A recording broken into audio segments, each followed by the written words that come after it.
Hi, అందరికీ నమస్కారం. జై శ్రీరామ్.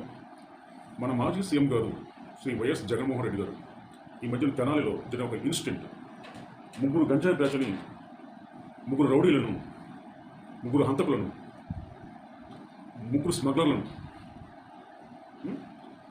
పోలీసులు నడు రోడ్డు మీద ఒక కానిస్టేబుల్ని కొట్టడంలో, ఒక కానిస్టేబుల్ని భయంకర కొట్టడంలో, ఆ కేసులో పబ్లిక్ ముందు వాళ్ళు తీసుకొచ్చి నడు రోడ్డు మీద పోలీసులంటే ఏంటో, పోలీసుతో ఎలా మెసగాలో అని వాళ్ళు కొట్టడం జరిగింది.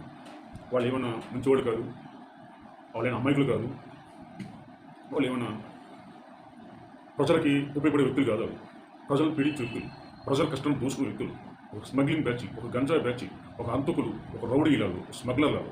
అటువంటి వారు పోలీసులు నడు రోడ్డు మీద పనిష్మెంట్ ఇచ్చారు. తప్పలేదు, కానీ చట్టం వాళ్ళు చూసుకున్నారు.